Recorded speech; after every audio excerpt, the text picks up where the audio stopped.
Yan, dito po mismo sa ating kinalalagyan mga idol. Ito po yung nagdudugtong ng papuntang Maynila. Yan, mga papuntang Tagaytay. Putol po. Kaya kami ngayon hirap sa pagbiyahe. Yan. Kasalukuyan mo mga idol, nandito tayo ngayon. Noong October 28, kahapon po, 2 araw, nag-asikaso rin po ako ng aking hanap buhay. Kaya ngayon lang po ako nakapag-vlog ulit. Yung update ko pa yung mga idol. At ito. At titingnan pa natin yung ano, at ngayon lang po tayo nakapag-ikot. At siguro, titingnan pa natin yung ibang mga anggulo.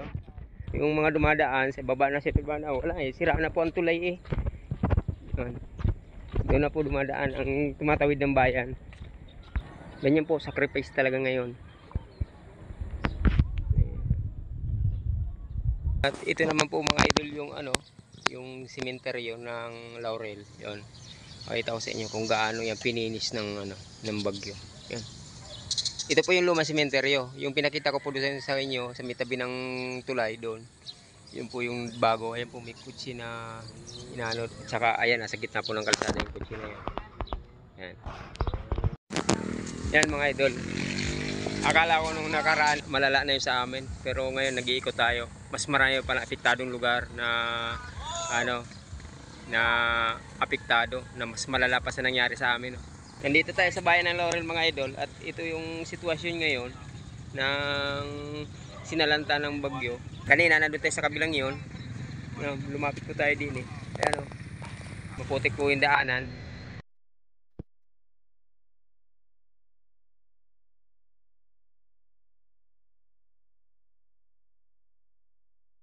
Ano yan kuya? Sa landslide po yan? Landslide? Natahuban sila? Natahuban po? Yan po yung dito sa Bugaan. Bugaan Kanluran, ano po? Bugaan Kanluran. Matay apa.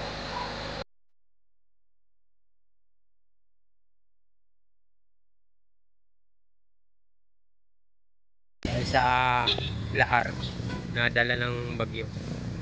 Mga idol, yung ginagasolina kong gaso dito sa bayan, dahil munisipyo na tong likod na to. Yan, itong sitwasyon talaga, pati yung pharmacy was out lahat. Tayo mga idol sa ano, sa may harap ng munisipyo. Ito po ang ano nangyari. Oh, medyo dinilinis na ngayon dahil ngayon lang po tayo nakatawid, nakapag-vlog, kaya nakaparating tayo dito.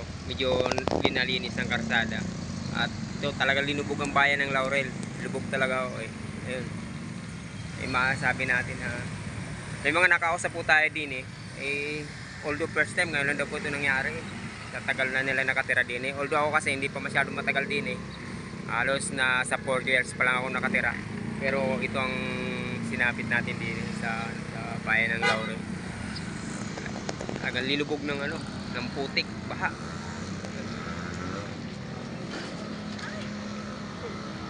Natumba si kuya.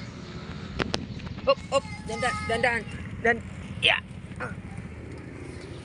Ano, naaksidente si kuya. Dulas.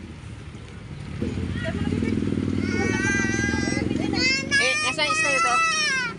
Yung stand.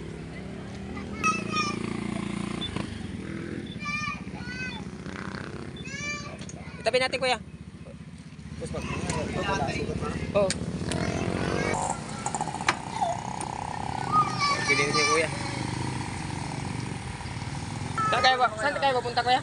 Sa Tomas. Nasa munisipyo daw, makakadaan ka din eh. Ano yan eh? Ang dulas niya, ang putik. Putik yung lang ang abot nyo, hindi masyadong matuloy ang takbo nyo.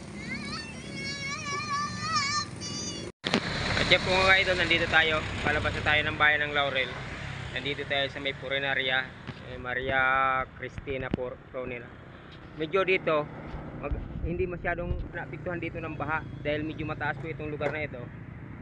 Although may ilog, kita naman natin, talagang ano, kinaya ng ilog yung bahang rumagasa din eh. Kaya hindi siya masyadong salanta. Yung mga idol, meron ng mga gumagawa. Yan.